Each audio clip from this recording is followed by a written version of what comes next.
ఈరోజు ఎంఆర్పిఎస్ 32వ ఆవిర్భావ దినోత్సవాన్ని పురస్కరించుకొని షాద్నగర్ నియోజకవర్గ కేంద్రంలో ఎంఆర్పిఎస్ జెండాను ఆవిష్కరించడం జరిగింది. ఇదే రోజు సామాజిక పరివర్తకులు, మహాజన నేత, పేద వర్గాల ఆశాజ్యోతి పద్మశ్రీ మందకృష్ణ మాదిగ గారి జన్మదిన వేడుక ఘనంగా నిర్వహించడం జరిగింది.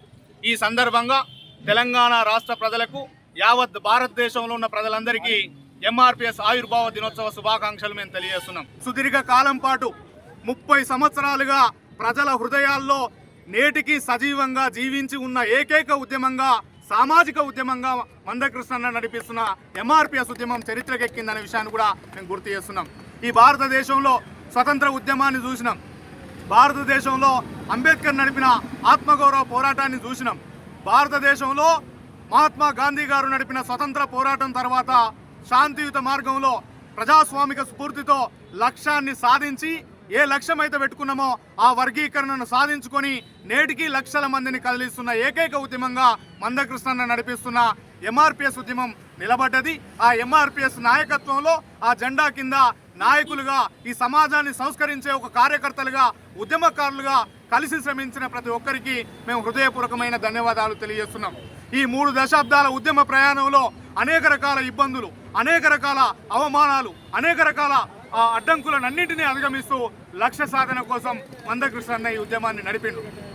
ఈ ఉద్యమం నడుపుతున్న క్రమంలో అనేక రకాలుగా అండదండలు అందించే కాడ సమాజం బాధ్యతాయుతమైన పాత్ర పోషించింది కాబట్టినే ఎంఆర్పిఎస్ 30 ఏళ్ళు సజీవంగా జీవించున్నదనే విషయాన్ని కూడా మేము గుర్తు చేస్తున్నాం. అందుకే ఈ ఉద్యమానికి అండదండలు అందించిన యావత్ సమాజానికి మేము కృతజ్ఞతలు తెలియజేస్తున్నాం.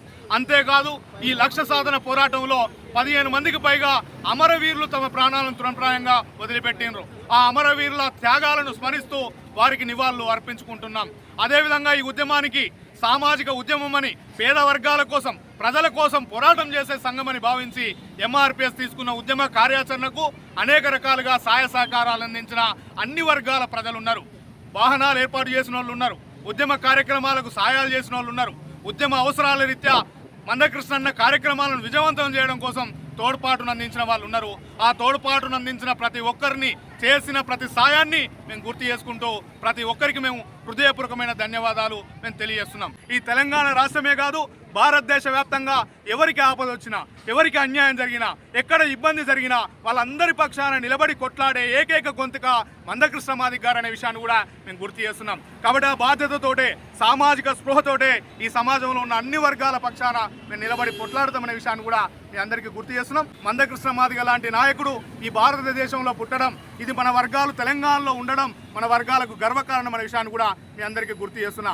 ఈ 3 దశాబ్దాల కాలంలో మందకృష్ణ మాదిగ గారు తీసుకున్న ప్రతి కార్యక్రమం సక్సెస్ అయిందనే విషయాన్ని కూడా మేము గుర్తు చేస్తున్నాం. ఈ భారతదేశంలోనే 100% సక్సెస్ రేటు ఉన్న ఏకైక నాయకుడు మందకృష్ణ మాదిగ గారు అనే విషయాన్ని కూడా మేము గుర్తు చేస్తున్నాం. అందులో భాగంగా మందకృష్ణ మాదిగ గారు తీసుకునే భవిష్యత్ ఉద్యమ కార్యాచరణలో సమాజం మొత్తం, ఉపకులాలు మొత్తం, పీడిత వర్గాలు మొత్తం అదే స్ఫూర్తితో ముందుకు రావాల్సిందిగా మేము కోరుతా ఉన్నాం. ఈ సమాజంలో అసమానతలు లేని నూతన వ్యవస్థను నిర్మించడం కోసం, మహనీయులు కలలు కన్న వ్యవస్థ నిర్మాణం కోసం పేదరికాన్ని, వెనుకబాటుతనాన్ని, ఇబ్బందులను తొలగించి మన వర్గాలను అన్ని రంగాల్లో ముందు వరుసలో నిలబెట్టడం కోసం జరిగే పోరాటం మనమందరం కలిసికట్టుగా ముందుకు నడవాల్సిందిగా మేము గుర్తు చేస్తున్నాం. రేవంత్ రెడ్డి గారు ఇటీవల ప్రకటించిన కులగణనల జాబితాలో మన వర్గాల జాబితా వెనుకబడి ఉన్నది. భూమి లేని నిరుపేదల లిస్టు తీసినా మనమే ముందు వరుసలో ఉన్నాం. పేదరికం లిస్టు తీసినా మనమే ముందు వరుసలో ఉన్నాం. డ్రాప్అవుట్స్ లిస్టు తీసినా మనమే ముందు వరుసలో ఉన్నాం. అదేవిధంగా వలస కూలీల లిస్టు తీసినా మనమే ముందు వరుసలో ఉన్నాం. ఇట్లా అన్ని రంగాల్లో వెనుకబడిన కులాలుగా మనమే ఉన్నాం. కాబట్టి మన కులాలను బాగు చేసుకోవాల్సిన బాధ్యత మాత్రం మన మీద ఉన్నది. అందుకోసం చదువునే ఆయుధంగా చేసుకొని, విజ్ఞానాన్ని పెంచుకొని, సృజనాత్మకతను ఆయుధాలుగా చేసుకొని ఈ సమాజ అభ్యున్నతి కోసం మన వాడల్నే చైతన్య కేంద్రాలుగా మలిచి, మన వాడల్ని విద్యా కేంద్రాలుగా మలిచి బాగు చేసుకోవాల్సిన అవసరం ఉన్నది. విద్య మన వర్గాలకు విముక్తి చేస్తుంది. కాబట్టి చదువు విలువను మన జాతికి పెంచి అన్ని రంగాల్లో మన బిడ్డలు చదువుకునే విధంగా, చెడిపోకుండా వాళ్ళని కాపాడుకునే విధంగా, వాళ్ళను ఉన్నతంగా చదివించే విధంగా, మహనీయుల ఆలోచన విధానానికి అనుగుణంగా వారి ఆశయ సాధనలో మందకృష్ణ మాదిగ గారి కలలు కన్న నూతన వ్యవస్థ కోసం, ఆ వ్యవస్థ నిర్మాణంలో భాగమయ్యే విధంగా మన వర్గాల బిడ్డల్ని బాగు చేసుకోవాల్సిన బాధ్యత ఉన్నదనే విషయాన్ని కూడా మరొకసారి గుర్తు చేస్తూ ఎంఆర్పిఎస్ ఉద్యమానికి అండగా ఉన్న ప్రతి ఒక్కరికి మరొకసారి ధన్యవాదాలు తెలియజేస్తూ ఎంఆర్పిఎస్ ఆవిర్భావ దినోత్సవ శుభాకాంక్షలను, అదేవిధంగా మహాజన నేత, మన నాయకుడు పద్మశ్రీ మందకృష్ణ మాదిగ గారి జన్మదిన శుభాకాంక్షలను తెలియజేస్తున్నాం.